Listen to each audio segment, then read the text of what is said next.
Merci de votre fidélité, chers téléspectateurs. Eh bien, si vous aimez l'éducation et le numérique, nous allons nous poser une question ici à présent et essayer de trouver une réponse. Comment le numérique peut donner la main à l'éducation pour impacter la population? C'est la grosse interrogation de notre rubrique, assurée par Vanessa. Vanessa Zanou, bonjour.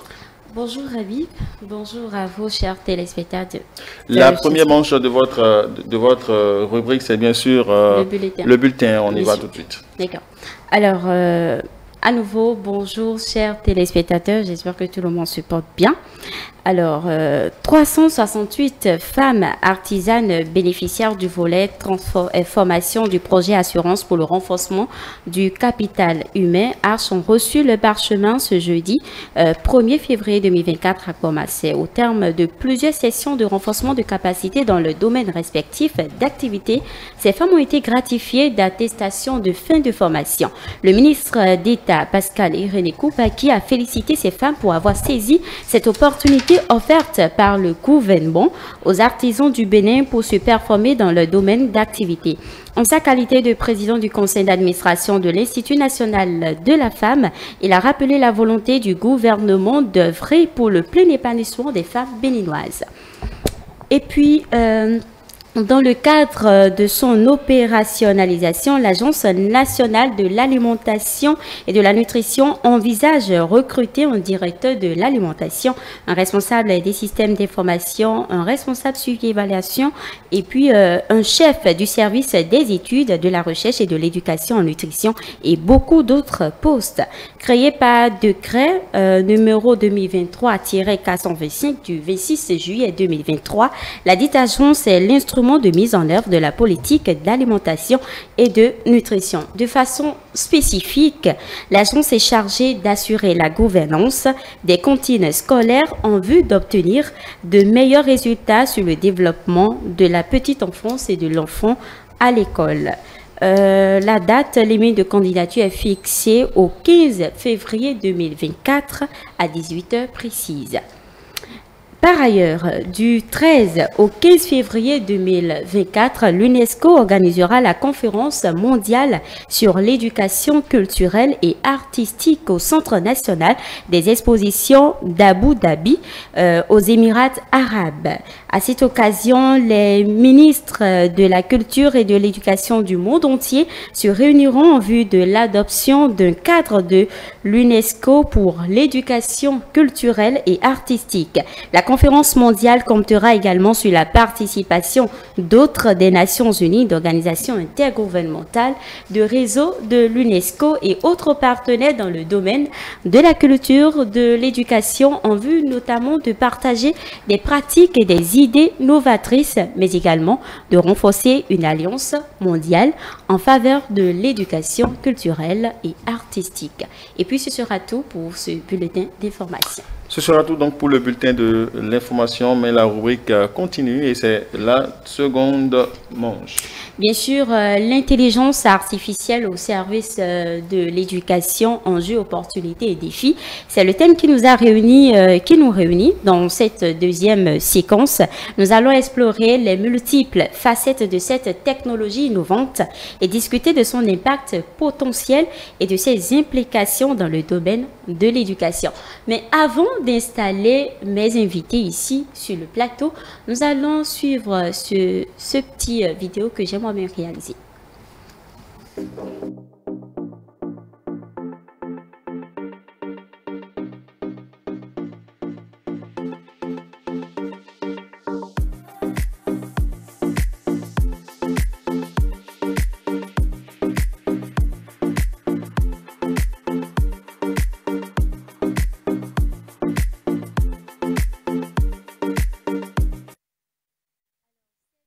Petite vidéo n'est qu'un ensemble d'images, histoire de montrer ce dont on va parler.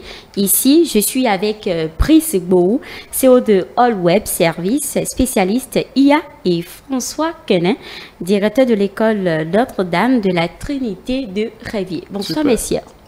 Bonsoir. J'espère que vous allez bien. Oui, très bien. Voilà. Merci d'avoir accepté notre invitation, ça fait plaisir. Déjà, on va commencer. Je vais commencer par Monsieur Brice Bourou. Dites-nous, selon vous, quelles sont les principales opportunités que l'IA peut offrir dans le domaine de l'éducation? Merci beaucoup. L'IA, comme on le dit aujourd'hui, c'est un programme qui permet de pouvoir exécuter des tâches qui normalement sont réservées à des humains. Et donc, quand on prend l'éducation, que ce soit les tâches administratives, que ce soit l'étudiant, l'apprenant, l'élève, ou bien même les apprenants, les éducateurs, l'IA peut permettre à chaque acteur de pouvoir mieux faire son travail. Sans plagiat? Oui. Sans plagiat? Sans plagiat, bien sûr. D'accord. Monsieur François Quesnay, avez-vous déjà rencontré des applications d'intelligence artificielle dans le contexte éducatif? Une fois encore, je vous salue. Merci. Bon. Je peux dire que j'ai déjà rencontré des applications de l'IA dans le domaine éducatif. Lesquelles, par exemple? Bon, on peut parler par exemple de l'outil prédictif, Ok. de la plateforme d'apprentissage adaptative. Il y a le robot conversationnel Super. et puis les outils d'analyse. OK. Voilà quelques exemples d'applications. D'accord. Ce que je vais demander tout de suite, c'est quels sont pour vous les défis actuels liés au maintien des élèves à l'école et comment l'IA peut quand même intervenir pour les relever? Ok, vous savez qu'aujourd'hui, il y a beaucoup de problèmes qui minent le secteur éducatif au niveau des, j'allais dire, des apprenants. Oui. Les exercices intensifs, les devoirs, les activités éducatives qu'on met à la disposition des apprenants, des fois sont un peu dépassés et qu'à un moment donné, les apprenants n'ont plus envie de venir à l'école parce que... Est-ce que c'est pas la paresse tout Voilà. simplement? Bon, ça, on va peut pas dire mettre qu'il y a ça la sous le dos. paresse. Voilà. On peut dire que c'est la paresse, mais si on peut trouver quand même une autre opportunité de Oui. pouvoir intéresser les enfants Ok, à cette d'accord, manière oui, de bien faire, sûr, oui. de faire les exercices, je crois que les enfants auront mieux C'est vrai. envie de venir à l'école. Bien sûr. Donc, c'est un défi que l'IA peut mettre à la disposition de l'éducation pour permettre à nos apprenants de pouvoir avoir envie de venir à l'école. Nous D'accord. avons le technicien là, il va prendre la parole. Justement, Monsieur Bourou, en quoi est-ce que l'IA peut-elle améliorer le suivi individuel des élèves et adapter les méthodes quand même d'enseignement en fonction de leurs besoins spécifiques? Oui, effectivement, déjà, l'IA peut permettre à chaque enseignant de pouvoir proposer un programme personnalisé. OK. Parce qu'on peut utiliser les données qu'on a sur chaque élève ou chaque enseignant. Ça peut être même les notes, parce que les copies qui sont rendues, on peut utiliser toutes ces données-là pour comprendre le besoin de chaque apprenant et de pouvoir lui proposer un suivi personnalisé. Est-ce que l'IA peut permettre à l'enseignant de corriger ses copies, par exemple? Oui, bien sûr. Ah oui? Oui, il y a possible. il y a déjà des applications qui existent, que ce soit une copie papier ou bien en ligne, l'enseignant. Parce que vous savez, les enseignants, chacun peut-être a 1000 copies, 400 copies, 600 copies. C'est de la mer à boire, tout simplement. Justement, je voulais demander également comment est-ce que l'IA pourrait quand même contribuer au maintien de l'élève à l'école, en particulier en identifiant les problèmes de santé mentale.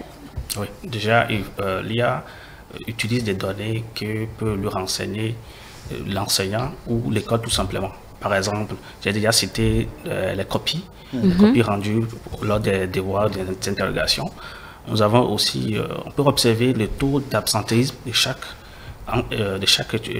étudiant, de chaque élève, et de pouvoir prédire en fait le fait, parce qu'on sait très bien, les élèves, bien, en tout cas les étudiants, ils abandonnent très tôt l'école aujourd'hui. Oui. Et avec ces données-là, on pourra savoir quel accompagnement, est-ce que c'est même un accompagnement psychologique qu'on peut apporter à l'étudiant, on peut prévenir ses parents et ensemble, avec les éducateurs, on pourra aider cet enfant-là. Sans risque de se tromper?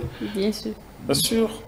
C'est vrai que aucun système informatique n'est infaillible, mais aujourd'hui, il y a quand même des intelligences artificielles qui sont capables de pouvoir exploiter toutes ces données pour donner vraiment des résultats et des conseils très précis. Ouais. Monsieur Kené, pensez-vous que l'IA pourrait être utilisée pour détecter les signes précoces du décrochage scolaire? Oui. Comment? Puisque aujourd'hui, nous savons que l'intelligence artificielle a des, comment on appelle, des méthodes. Des méthodes qui pourront déjà identifier les mots dont les apprenants peuvent souffrir. Et que déjà, si ces mots sont identifiés d'avance, on peut déjà mettre des dispositions en place pour que quand la situation va arriver, on pourra trouver quand même un moyen pour ne pas faire perdre assez de temps à l'éducateur qui veut s'occuper des enfants. Sauf erreur de ma part, je n'ai pas encore vu une école au Bénin qui a bien voulu installer l'intelligence artificielle au sein de l'organisation. Est-ce que vous pensez qu'une école privée, notamment ou publique, peut s'offrir les moyens pour le faire? Vous qui êtes directeur d'école. Oui, vous savez que tout est affaire de volonté. Puisque si je sais que ce qu'on veut mettre à la disposition de mon établissement va me permettre d'avoir quand même un de plus pour l'évolution des affaires dans mon établissement, pourquoi ne pas mettre les moyens pour que cela soit installé? D'accord. Permettez-moi. Vous êtes le potentiel client de technicien. Vous ne pensez pas que cela pourrait avoir des répercussions sur les élèves? Ils peuvent peut-être devenir paresseux, par exemple? Bon, vous savez que nous utilisons assez le temps de nos apprenants sans pouvoir leur fournir l'essentiel. C'est ça. Est-ce que vous voyez? Et si l'IA met à la disposition d'un établissement des méthodes pour pouvoir utiliser le minimum de temps qu'il faut pour l'apprentissage qu'on veut mettre à la disposition de l'apprenant, le reste du temps sera utilisé pour l'apprenant pour pouvoir s'occuper d'autres activités, toujours sur le plan scolaire. Est-ce que vous voyez? Par exemple, on fait des répétitions à nos apprenants, des répétitions qui peut-être tout le monde n'en a pas besoin, mais on les regroupe, on fait ce genre de répétitions. Si déjà on peut sérier et qu'on sait que tel apprenant a besoin de telle notion, telle information, tel apprenant a besoin de tel exercice. Si on peut arriver quand même à les identifier et qu'à chaque apprenant, on peut lui donner ce dont il a besoin, je crois que ça va apporter un plus à ce que nous voulons, surtout dans le système. Nous sommes dans un système commercial, qu'on veuille ou non. Dans le privé, c'est le résultat qui fait la vie du privé. Est-ce que vous voyez? Donc si, avec cette nouvelle technologie, si on peut trouver quand même une application qui pourra nous permettre d'utiliser nos apprenants pour que, parce que je dis, bon, je ne voudrais pas aller très loin. Vous savez, il y a des apprenants dans une classe d'examen qui, si on lui met à sa disposition ce qu'il lui faut pour pouvoir réussir brillamment à son examen, il y a d'autres qui ne sont pas au niveau de cet apprenant-là. Si on les mélange, le premier, celui qui peut-être a la possibilité d'avoir une mention très bien au bac par exemple, le résultat de l'autre va jouer sur celui-là, si bien qu'on ne pourra pas avoir ce que chacun mérite, chaque apprenant mérite pour la fin de l'année scolaire, pour le résultat escompté.